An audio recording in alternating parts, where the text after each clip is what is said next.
Bonsoir et bienvenue à cette édition, le sommaire. Les députés de la 8e législature ont procédé ce 21 octobre à l'adoption de la loi portant code de l'administration territoriale, une loi composée de 566 articles regroupés en 9 titres. Le respect de l'égalité de droits entre hommes et femmes consacré par la Constitution du 11 décembre 1990 est l'un des objectifs visés par l'adoption de lois modifiant et complétant la loi portant code de personnes et de la famille en République du Bénin. L'adoption de cette loi a eu lieu ce jeudi 21 octobre en présence du ministre de la Justice. À suivre également dans cette édition la réaction des citoyens au lendemain de la légalisation de la loi sur l'avortement.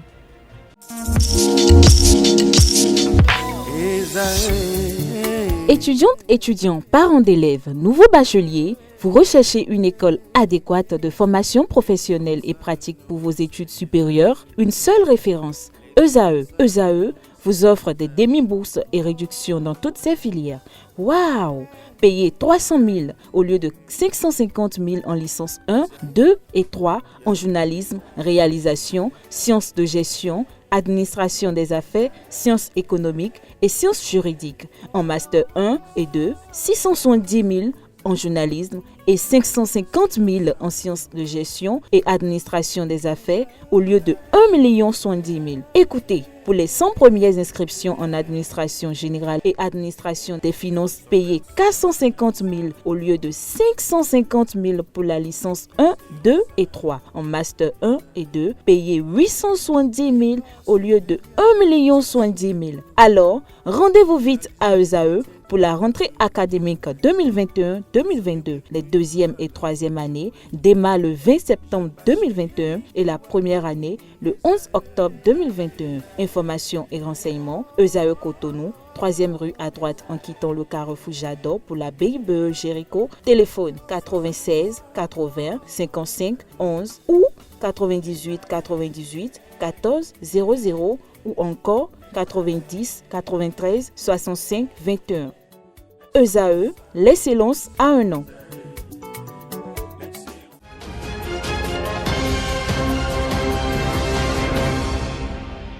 À nouveau, bonsoir, mesdames et messieurs. Les députés ont voté à l'unanimité ce jeudi 21 octobre 2021 la loi numéro 2021-14 portant code de l'administration territoriale en République du Bénin. Cette loi comporte 566 articles regroupés en 9 titres. Les 10 articles présentent l'organisation de l'administration territoriale, le fonctionnement des départements. Cette loi organise le mode de gestion du patrimoine des communes, la tutelle administrative des communes, le régime financier des communes, la coopération intercommunale et diverses autres dispositions. Le but visé par le gouvernement à travers cette loi est de séparer les fonctions administratives et techniques des fonctions politique. De même, la présente loi fixe le cadre général de l'administration territoriale en République du Bénin et détermine notamment les catégories de collectivités territoriales, la répartition des compétences entre ces collectivités et l'État, la répartition de ressources publiques, les conditions d'exercice de la tutelle par le représentant de l'État. La loi portant modification et complétant la loi 2002-07 du 24 août portant code des personnes et de la famille en République du Bénin a été adoptée au Parlement, ce en présence du ministre de la Justice. L'adoption du document a été validée ce jeudi 21 octobre 2021 lors de la session extraordinaire de l'Assemblée nationale ouverte depuis quelques jours. Les objectifs visés sont entre autres le respect de l'égalité des droits entre l'homme et la femme consacrée par la Constitution du 11 décembre 1990. Selon le rapport de la Commission de loi de l'administration et des droits de l'homme et de l'Assemblée nationale, les dispositions régissant les personnes et plus précisément le mariage, la filiation et leurs corollaires sont assez rigides. Les articles 6, 12, 32, 113, 124 et 161 de la loi numéro 2002-07 du 4 août 2004 ont entre autres été modifiés. Ces modifications consacrent la possibilité pour un enfant de porter soit le nom de son père, soit celui de sa mère dans le respect des droits de l'homme et conformément à la volonté des parents selon le cas suivant: la suppression du délai de viduité imposé à la femme divorcée et ne portant pas de grossesse pour contracter un nouveau mariage. Il faut souligner que la Cour constitutionnelle a déclaré contraire à la Constitution les articles 6 et 12 de la loi numéro 2002-07 du 24 août 2004 portant code des personnes et de la famille en République du Bénin. Le document a été adopté dans la matinée du jeudi 21 octobre à la suite de l'examen d'une requête introduite par une citoyenne. La légalisation de l'avortement en République du Bénin est l'un des sujets qui défraie l'actualité ces derniers jours. Interrogés sur la nouvelle loi, des citoyens donnent leurs impressions au micro d'Anaël Dohou. La loi sur l'avortement est une loi qui existait déjà. Depuis 2003, elle a été votée et ce qui a été fait n'est qu'une modification de cette loi-là, un simple rajout. Je pense que dans la forme, si l'on se base sur la forme, l'on dirait qu'en soi, cette loi, elle est mauvaise. Mais dans le fond, il faut reconnaître qu'avec les différents motifs qui ont été avancés pour pouvoir justifier cette loi, c'est une loi qui permet à la femme, pas de l'encourager à l'avortement, mais de l'encadrer. Puisqu'en réalité, si l'on se réfère à la loi qui a été votée récemment sur le certificat de paternité que doivent prendre les hommes pour reconnaître la grossesse, 3 mois au plus. Et on se réfère cette fois-ci à la loi sur la modification de la loi de 2003 concernant l'avortement. Il est tout de suite constaté que ce n'est qu'une conséquence de la première loi qui a été votée. Pourquoi ? Si le parent en question ne reconnaît pas la grossesse, le père ne reconnaît pas la grossesse 3 mois durant cette grossesse-là, la période qui lui est donnée, et que la femme à elle seule devait prendre en charge cette grossesse, la question de savoir si elle serait en mesure de tenir le rôle de père et de mère à la fois. Donc c'est à juste titre que le gouvernement lui donne l'autorité, la permission, sur son avis personnel bien sûr, de pouvoir mettre fin à cette grossesse. C'est pourquoi on parle d'IVG, interruption volontaire de grossesse. Le gouvernement lui permet de pouvoir mettre fin à cette grossesse pour éviter le retard dans l'éducation peut-être, pour éviter les risques qu'aurait occasionné cela sur sa vie professionnelle, sur sa santé morale et tout ce qui a trait aux conséquences relatives. D'aucuns diront que c'est une bonne chose, d'autres diront que c'est une mauvaise chose. Mais on peut débattre de tout sauf des chiffres. L'OMS a démontré que l'avortement est la 3e cause de mortalité des femmes au Bénin. Les chiffres du gouvernement ont recensé par année 200 cas en moyenne de morts de femmes à cause de l'avortement. Alors, ne serait-il pas mieux que cet avortement qui est fait de façon illégale, de façon archaïque, pas avec les outils qu'il faut, ne faudrait-il pas que cet avortement soit réglementé maintenant? Parce qu'il ne faut pas qu'on se leurre. Cette affaire d'avortement se fait sans même la légalisation et des filles, des enfants, des âmes innocentes meurent.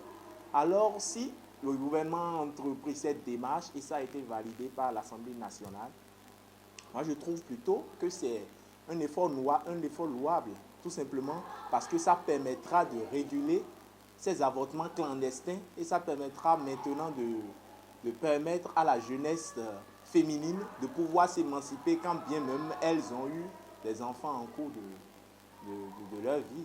C'est une position difficile. C'est vraiment difficile de se mettre à la place de ces jeunes et de juger de comment est-ce qu'ils pourront prendre cette loi. Toutefois, si l'on doit se pencher sur la balance qui parle de débauche sexuelle, c'est clair. Nous allons voyager dans ce sillage pendant longtemps. Les jeunes trouveront que maintenant que l'État leur permet de faire l'avortement, encore que on n'encourage pas l'avortement, c'est une façon de recadrer, de surveiller et de permettre à la femme de pouvoir choisir son futur. Et si les jeunes ne prennent pas en conscience qu'avorter aussi peut avoir des séquelles, je pense que l'État devrait les sensibiliser.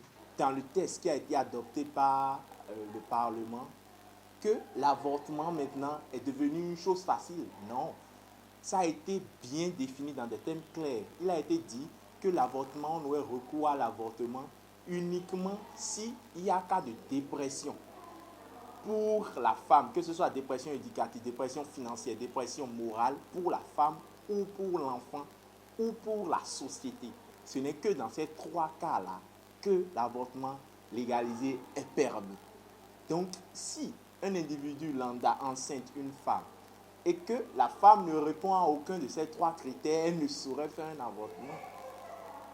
Mais si on estime qu'elle répond à l'un de ces trois critères, moi je suis totalement d'avis pour que l'avortement soit effectué. Qu'on vienne légaliser ou pas, la jeunesse béninoise ne saurait être influencée.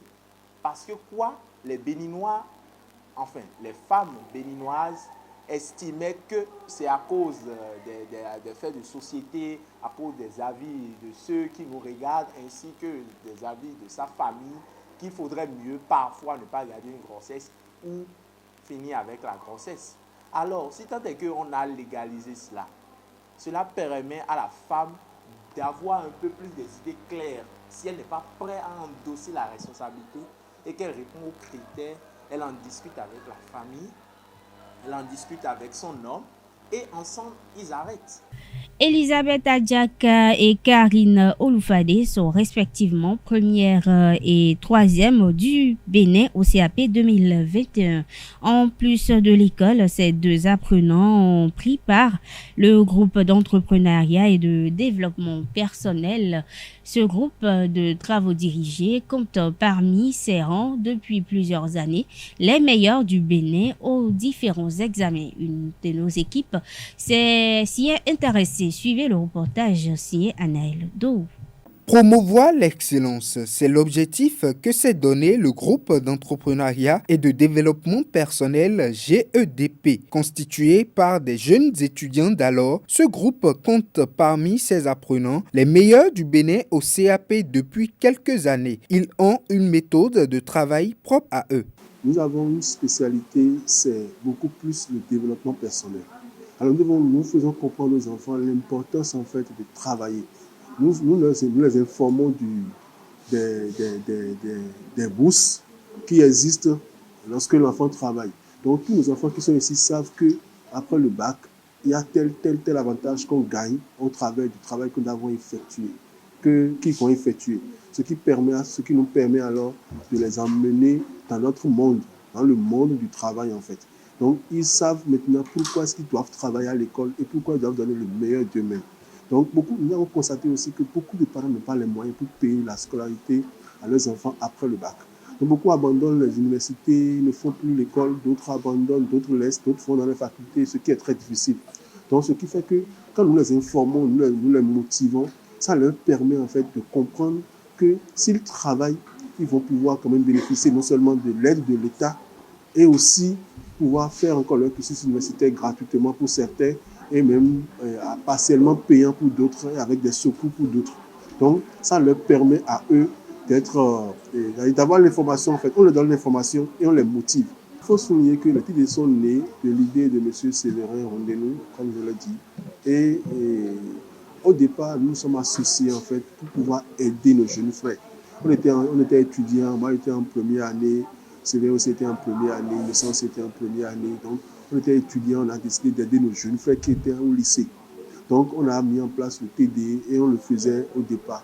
Donc, difficilement, on arrivait à joindre les deux bouts, on allait, on revenait, mais on avait cette soif-là d'aider nos jeunes frères qui étaient derrière.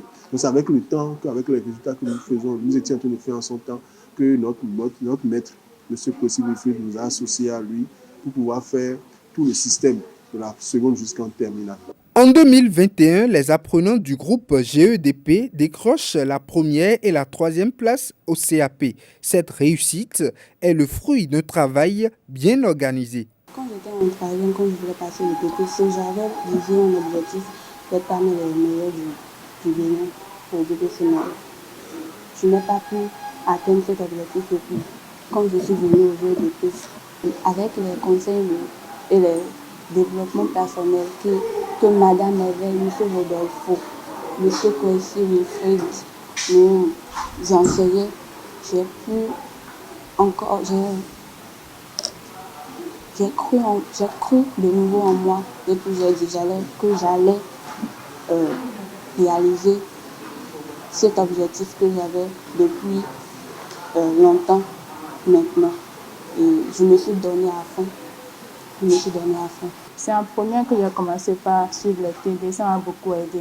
Monsieur Rodolfo Rodoni, monsieur Kwesi Wilfrid, ils nous donnaient des conseils plutôt, ils nous forçaient à bien travailler, ils nous motivaient de temps en temps et ça m'a beaucoup motivé. Il faut juste se donner au travail. Donc, en comptabilité par exemple, il faut faire les exercices qui ont été traités en classe, arriver à la maison. Donc tu reprends les exercices qui ont été donnés en classe et puis tu traites d'autres exercices et aussi les épreuves. Quand tu ne comprends pas le cours, il faut avoir l'audace de demander au professeur et je pense que ça peut aller. Ce groupe qui s'élargit depuis quelques années vise l'excellence au quotidien pour un meilleur développement éducatif au Bénin. En page culturelle, nous allons continuer avec des extraits de l'atelier gospel for Talking Drum organisé au centre Yes Papa et en fin de semaine dernière. Carles Kitome nous propose aujourd'hui un extrait du récit du parcours du formateur Gabin Assoumaro. J'ai commencé la musique très jeune en jouant des percussions et en dansant. J'étais un danseur de musique traditionnelle à Jogos, le teke, bon, pas vraiment le teke, j'ai fait les ballets. Donc je jouais les percussions et puis je dansais, Agbaja, tout ça là. Donc, mais j'étais à Cotonou en ce moment et j'ai eu l'opportunité d'aller à Parakou avec ma mère qui a été affectée pour le travail là-bas. Et là-bas, à l'église, j'ai commencé à chanter, mais je n'étais pas instrumentiste à l'église. Et puis un jour, j'étais devenu instrumentiste, j'ai commencé à jouer de la batterie, à jouer de la guitare. Et petit à petit, mais les gens ont commencé par me découvrir. Et c'est comme ça que j'ai joué avec le groupe de Libétex, qui avait un orchestre en ce moment. J'ai commencé par voyager. Et j'ai enseigné à jouer à mon petit frère, Eloge Asouramou, à la guitare, et il était bassiste. Pendant que moi je jouais à la guitare solo et tout ça, là, je faisais les... Et après il était devenu soliste parce que dans le groupe, on avait monté un groupe qu'on appelait Sam 11, qu'on appelait Sam 11 de Parakou. Et il était devenu guitariste, soliste dans le groupe et moi j'étais devenu trompettiste. J'ai commencé à jouer de la trompette, à apprendre comme ça. Moi, je pense que c'est un don. Je touche à un instrument, quelques mois après, je commence à jouer l'instrument. Donc, et lui, il est devenu très bon et même beaucoup mieux que moi à la guitare. Donc moi, j'ai juste passé à la trompette. J'ai commencé à jouer la trompette pendant des années. J'ai joué dans les églises et tout ça. Mais je jouais toujours un peu de batterie ici, par là, comme ça. Bon. Et j'ai eu la chance de venir ici et d'accompagner un monsieur, un Ivoirien, Diomède Maïga, ici dans un concert parce qu'il est venu à Parakou, il nous a découvert, il dit « Oh, vous êtes un bon groupe, mais j'ai un truc à faire au SOAT, est-ce que tu peux venir jouer avec moi ?» Et donc il m'a déplacé comme ça, je suis venu et c'est là que j'ai rencontré les musiciens de jazz au SOAT. Pour la première fois, j'ai écouté le jazz jouer en live. Et j'étais vraiment impressionné. Le batteur, il était très bon, c'était un Togolais. Octave. Mais donc moi je partais à Parakou, je revenais toujours pour faire le concert les mercredis. Suite à des plaintes de voisins d'une église, un pasteur et son collaborateur ont été arrêtés et écoutés hier jeudi par le procureur du tribunal De Cotonou, ils sont poursuivis sans mandat de dépôt. Leur audience est prévue pour le 17 novembre prochain. Autre actualité dans cette édition, un Nigérian a été interpellé à l'aéroport international de Cotonou en possession d'un faux passeport et d'une carte de séjour du Lesotho. Selon les informations rapportées par une radio de la place, le Nigérian voulait se rendre aux États-Unis. Pour lui faciliter le voyage, l'un de ses compatriotes l'aurait aidé à établir ses documents. Il sera jugé le 15 décembre 2021. Foot dans cette édition, grogne au sein des supporters des Dragons FC de Lomé. Le comité transitoire des supporters du club le plus tiré du Bénin a crié ce vendredi son ras-le-bol face à l'inconstance du président Mathurin de Chacus. Les responsables ont animé un point de presse à Porto Novo pour exprimer leur récrimination contre ce dernier. Suivez. C'est depuis avril 2019 que le mandat du bureau directeur de l'équipe dirigée par le président Mathurin de Chacus est arrivé à expiration. Or, vous n'êtes pas sans savoir que depuis l'avènement du dit bureau, notre équipe n'a plus rien gagné malgré les millions qui y sont injectés chaque année. Mieux, l'équipe est gérée comme une épicerie du village par un groupuscule de personnes qui n'ont jamais songé à faire un quelconque bilan. Je défie quiconque de me prouver le contraire. Est-ce bienséant pour l'équipe la plus titrée du pays qui doit en principe donner le bon exemple, vu l'immense du prochain championnat et vu que rien ne se profilerait à l'horizon pour non seulement toiletter les tests déjà caducs, mais aussi pour renouveler les instances dirigeantes du club, nous, supporters, avons décidé de prendre notre responsabilité pour sortir le club qui est un patrimoine de la ville capitale de l'Ornière. C'est ainsi que notre premier acte a été la mise sur pied, le 2 mai 2021, du comité transitoire des supporters dirigé par notre aîné Grégoire Saizonou, alias délégué. Afin de fédérer toutes les énergies autour de notre fétiche commun, nous avons organisé le 4 août 2021 une journée de dialogue inclusive pour débattre de la vie du club. C'était notre second acte. À cette occasion, tous les acteurs présents ont unanimement constaté que les tests du club sont caducs et que le mandat du bureau directeur est expiré depuis avril 2019.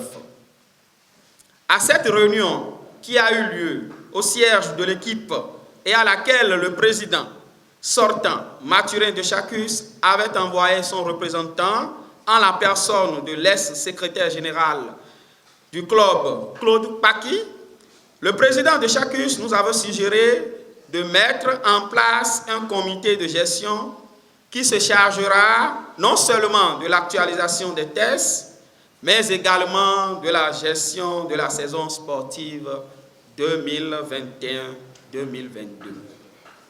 C'est ainsi qu'en application de la résolution de cette assise, le comité de gestion de 7 membres auxquels viendront s'adjoindre les 3 membres du président de Chacus a été installé le samedi 4 septembre 2021 à la piscine municipale de Wando à Porto Novo, devant les représentants des anciens joueurs de l'équipe qui ont toujours été associés à toutes les réunions du comité transitoire des supporters. Malheureusement, les membres du dit comité n'ont officiellement pas pu prendre service jusqu'à ce jour en raison de l'ambivalence de la position du président sortant du club, Mathurin de Chacus. Mesdames et messieurs, c'est la fin de cette édition. Merci d'être restés à nos côtés. Agréable week-end à toutes et à tous. Portez-vous bien.